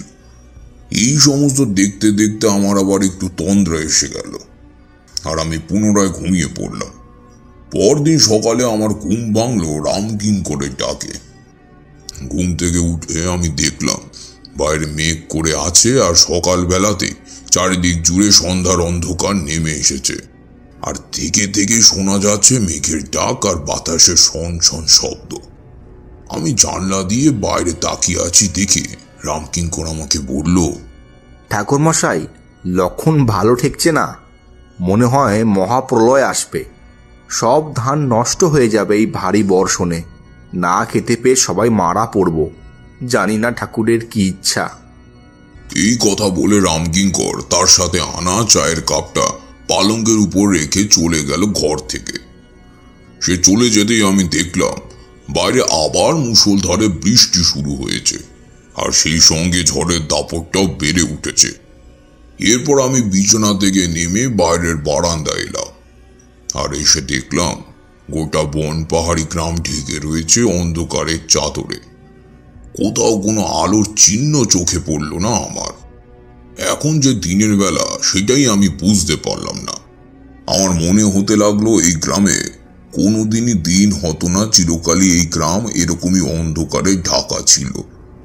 কিন্তু সে যাই হোক, আমি এখন ভাবতে লাগলাম গতকাল রাতের সেই অশরীরী কথাটা, আর সেটা মনে পড়তে মনটা কেমন খারাপ হয়ে উঠল। কারণ আজকে তার এই অবস্থার জন্য শুধুমাত্র দায়ী ওই লোভী মহাজন। আজ তারই বিকৃত লালসার কারণে সদানন্দের স্ত্রী মাধবী এইরকম অশরীরী হয়ে ঘুরে বেড়াচ্ছে এই গ্রামে। তাই যে করেই হোক, মাধবীর মৃত্যুর জন্য ওই মহাজনকে উচিত শিক্ষা দিয়ে মাধবীকে তার ওই অতৃপ্ত আত্মারূপী জীবন থেকে মুক্তি দিতেই হবে। আর এই কাজটা করার জন্য আমার হাতে আছে মাত্র আজকের দিনটা। কারণ আগামীকাল অমাবস্যা, আর ওই দিন মধ্যরাতেই আমাকে ওই শ্মশানে গিয়ে যজ্ঞ করে মাধবীর প্রেতকে এনে তাকে দিয়ে ওই মহাজনকে উচিত শিক্ষা দিয়ে মাধবীর আত্মাকে চিরমুক্তি প্রদান করতে হবে। এরপর আমি বারান্দা থেকে ফিরে এলাম আমার ঘরে। আর আমি ঘরে প্রবেশ করার পরই রুদ্রনারায়ণ বাবু এসে উপস্থিত হলো আমার ঘরে। ঘরে প্রবেশ করে তিনি আমায় বললেন, ঠাকুরমশাই, কাল শেষ রাতের দিকে আপনি শুনেছিলেন কোনো অপার্থিব নারী কণ্ঠের ডাক? তার এই প্রশ্নের জবাবে আমি তাকে বললাম, হ্যাঁ, কাল শেষ রাতের দিকে আমার ঘুমটা হঠাৎ করে ভেঙে যায়। আর তারপর আমি জানলার দিকে তাকিয়ে দেখি একজন সাদা শাড়ি পরিহিতা বউ আমার জানলার পাশে দাঁড়িয়ে আছে, আর এক অপার্থিব স্বরে আমাকে ডেকে চলেছে। আমি অবশ্য তার মুখটা দেখতে পাইনি, কারণ তার মুখটা এক হাত ঘোমটা দিয়ে ঢাকা ছিল।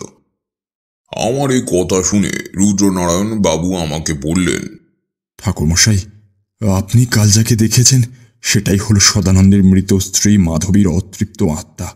আর এইভাবেই প্রতি রাতে সে আসে এই গ্রামে, আর সারা রাত ঘুরে বেড়ায় এই গ্রামের প্রতিটা প্রান্তে।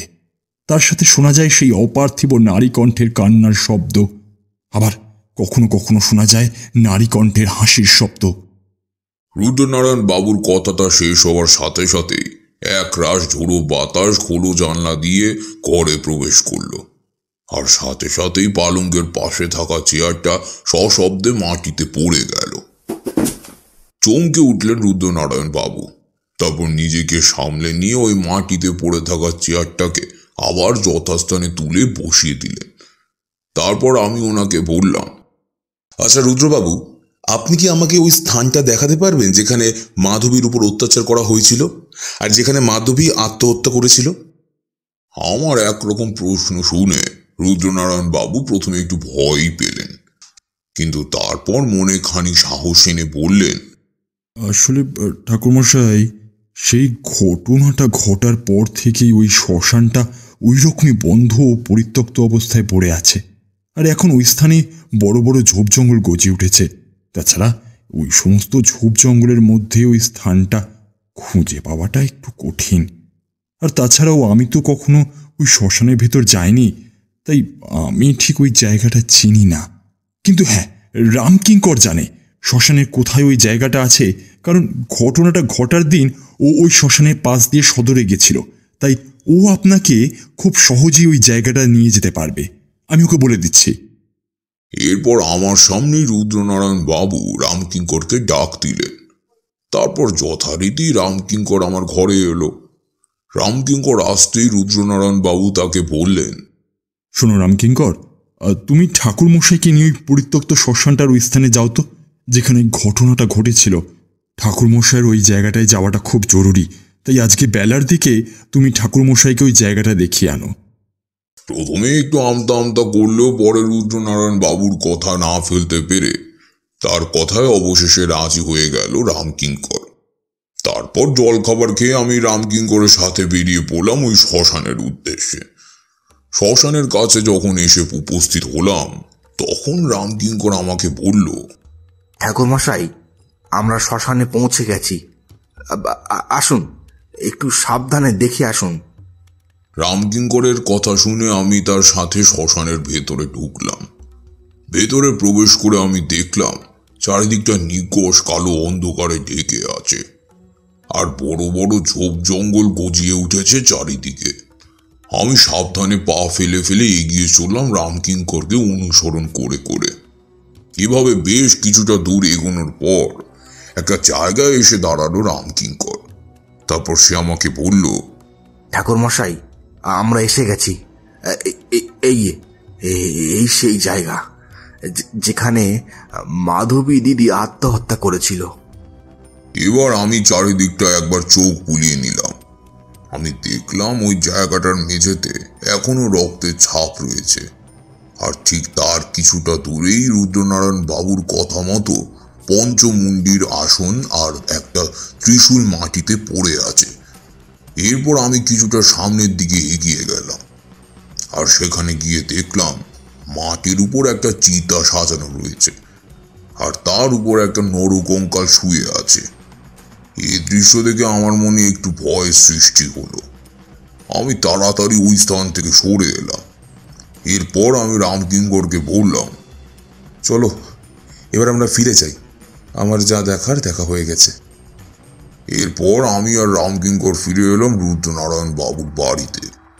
আমি আমার ঝোলায় থাকা ভূত ডামুরের বইটা খুলে অতৃপ্ত আত্মাদের মুক্তির উপায়টা পড়ছিলাম, আর সেটা পড়তে গিয়ে আমার মনে পড়ে গেল আমার শৈশবে গ্রামের ওই মাঠে দেখা প্রভু কাল ভৈরবের কথা। আমি দেখেছিলাম প্রভু কাল ভৈরব অশুভ শক্তিদের শূকর রূপ দিয়ে নিজেদের বশে রাখেন, আর এর সাথে এটাও শুনেছিলাম সমস্ত অশুভ প্রেতজনী প্রাপ্ত জীবাত্মাদের প্রভু কাল ভৈরব তারক ব্রহ্ম মন্ত্র শুনিয়ে প্রেতজনী থেকে মুক্তি প্রদান করেন। তাই এক্ষেত্রে আমাকে সেই পরম করুণাময় প্রভু কাল ভৈরবের শরণাপন্ন হতে হবে, না হলে মাধবীর মুক্তি হবে না। এরপর আমি সেদিন সারা সন্ধে ও রাত অবধি বিভিন্ন নথি পুস্তক ঘেঁটে প্রভু কাল ভৈরবের সাধনার পদ্ধতি সম্পর্কে জ্ঞান লাভ করতে লাগলাম, কারণ এর আগে আমি কখনো কাল ভৈরবের সাধনা করিনি। সন্ধ্যার পর থেকে আবারও ঝড় বৃষ্টি শুরু হলো।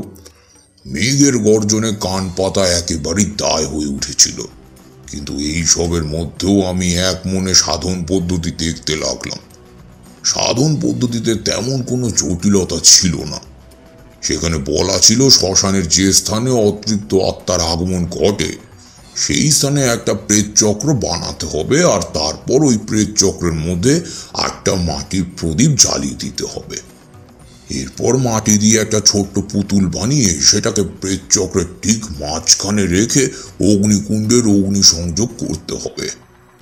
এরপর নিজের বাম হাতটা ওই পুতুলের বুকের উপর রেখে মনে মনে ভগবান কাল ভৈরবকে স্মরণ করে ওই অতৃপ্ত আত্মাকে আহ্বান করতে হবে, আর এর সাথে কিছু ধূতরা আর আকুন্দ ফুল ওই অগ্নিকুণ্ডের ভেতরে আহুতি দিতে হবে। এভাবে বেশ কিছুক্ষণ চলার পর দেখা যাবে ওই মাটির পুতুলটা সোজা হয়ে মাটিতে দাঁড়িয়ে পড়বে, আর তারপর সে একটা বিকট অট্টহাসি দিয়ে দৌড়ে যেতে থাকবে ওই প্রেত চক্রের বাইরে। কিন্তু সেই সময় সাধককে কাল ভৈরবের প্রণাম মন্ত্র চিৎকার করে বলে উঠে ওই পুতুলটা স্থির হয়ে মাটিতে পড়ে যাবে, আর তার ভেতর থেকে বেরিয়ে আসবে ধোয়ার মতো করে একটা অতৃপ্ত আত্মাটি।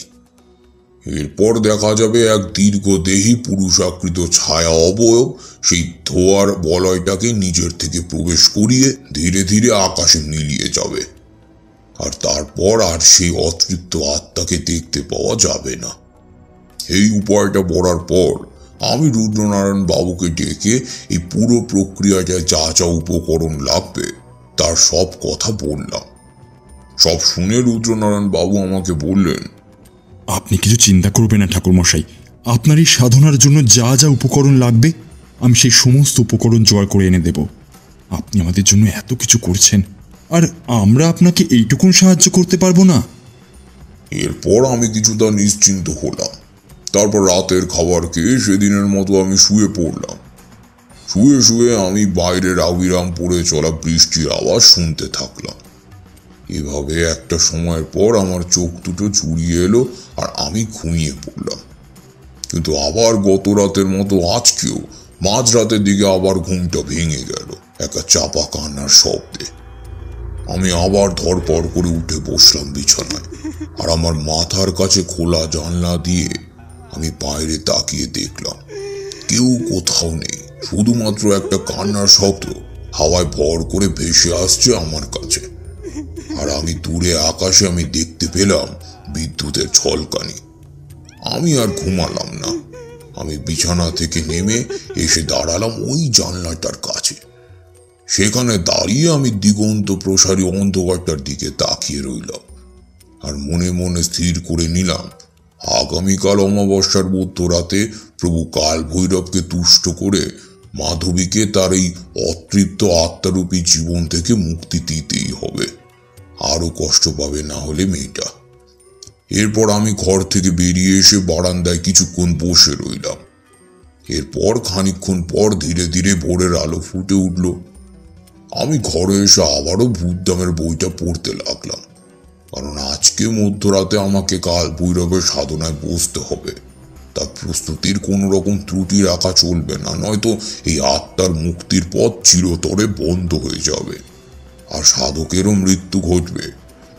আমি যখন মন দিয়ে ওই বইটা পড়ছিলাম, ঠিক সেই সময় আমার ঘরে রুদ্রনারায়ণ বাবু প্রবেশ করলেন। আর তারপর তিনি আমায় বললেন, ঠাকুরমশাই, আপনি গতকাল আমাকে যে সমস্ত উপকরণের কথা বলেছিলেন সেগুলো আজকে ভোরবেলায় আমি রামকিঙ্করকে দিয়ে আনতে পাঠিয়ে দিয়েছি। ও কিছুক্ষণের মধ্যেই এসে পড়বে।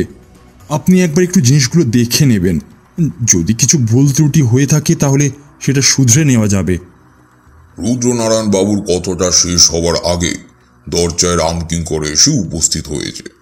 আর তার হাতে ছিল একটা ঝুড়ি, আর সেই ঝুড়ির ভেতর কিছু মাটির প্রদীপ, দুত্রা ফুল আর আকন্দ ফুল আর কিছুটা গঙ্গা মাটি। এরপর রামকিঙ্কর আমায় বলল, ঠাকুরমশাই, আপনি একবার মিলিয়ে দেখে নিন। উপকরণগুলো যদি কিছু বাদ গিয়ে থাকে তাহলে সেটা আমাকে বলে দিন, আমি আবার গিয়ে নিয়ে আসব।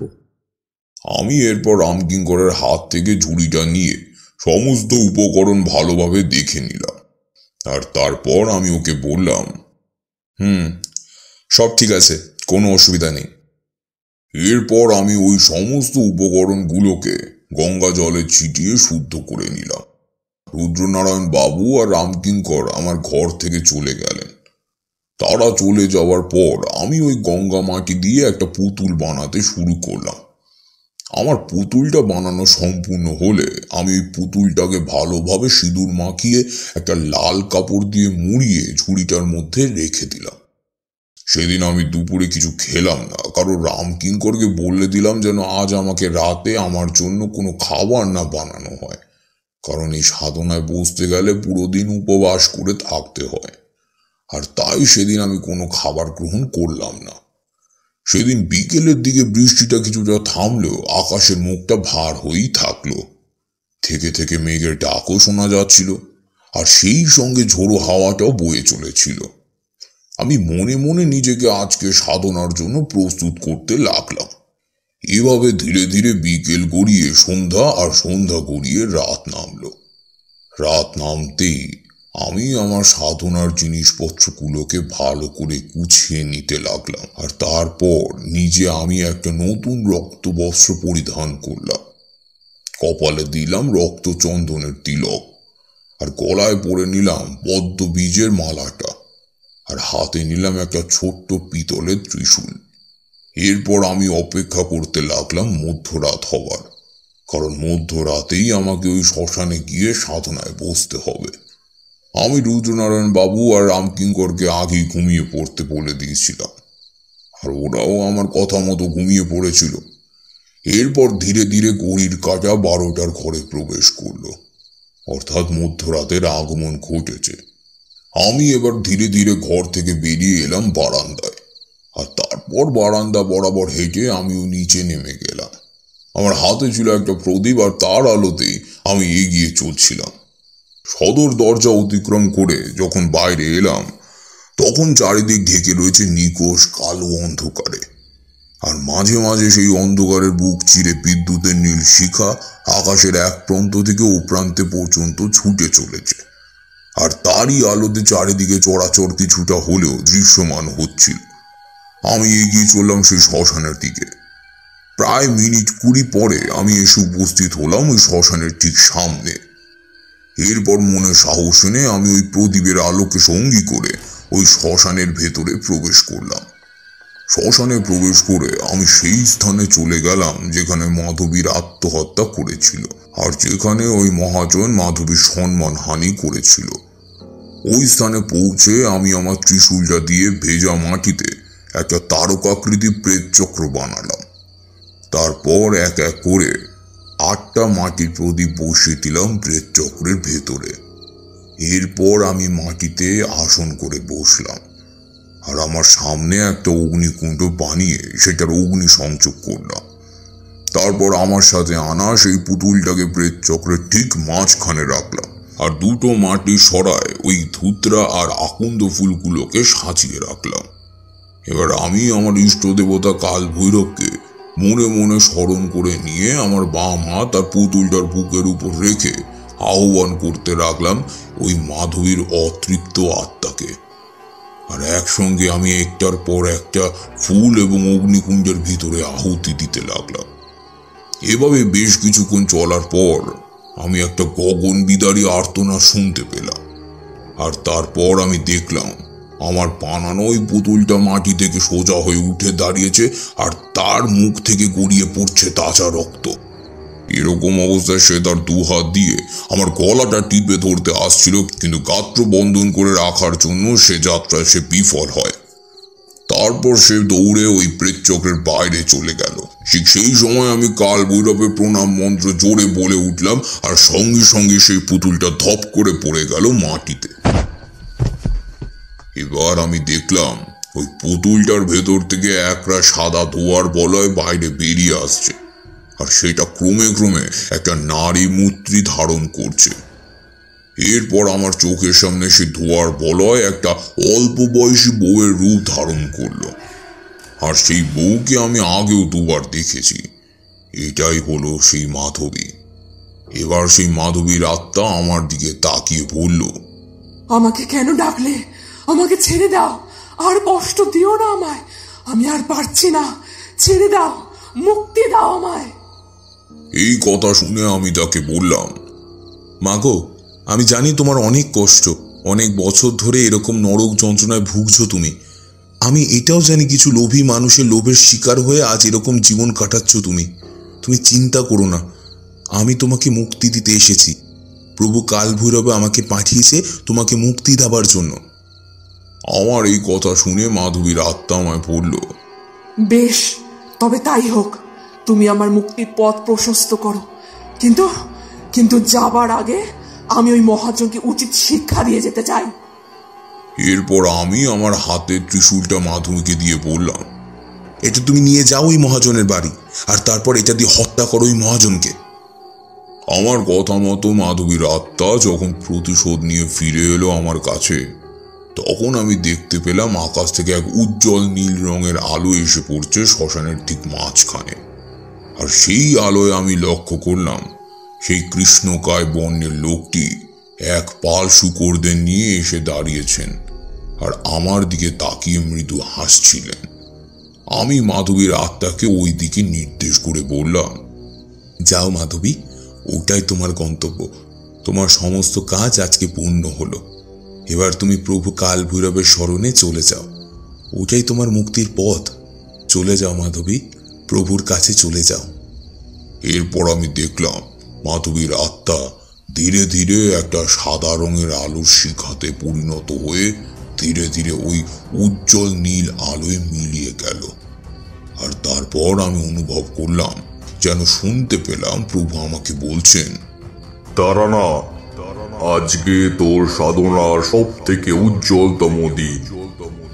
আজকের দিনে তুই এক পথভ্রষ্ট জীবাত্মাকে মুক্তির পথ দেখিয়ে দিলি। তোর মঙ্গল হোক তারানাথ। এরপর আমি ধীরে ধীরে চলে এলাম ওই স্থান থেকে।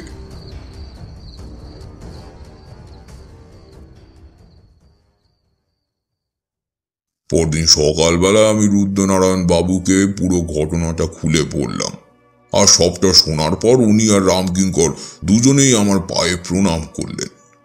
একটু বেলা বাড়তেই জানতে পারলাম মহাজনের মৃত্যুর খবর। তবে তার মৃত্যুর কারণ আমরা 3 জন ছাড়া আর কেউই জানতে পারল না। এরপর দুপুরের খাওয়া দাওয়া শেষ করে আমি রুদ্রনারায়ণ বাবু আর রামকিঙ্করকে বিদায় জানিয়ে ওই বন পাহাড়ি গ্রাম ছেড়ে চলে এলাম। এত অবধি বলে তারানাথ থামলেন, আর আমরাও এতক্ষণ মন্ত্রমুগ্ধের মতো শুনে যাচ্ছিলাম তারানাথের গল্পটা। গল্প শেষ হলে আমরা সেদিনের মতো তারানাথের কাছ থেকে বিদায় নিয়ে চলে এলাম নিজেদের বাড়িতে।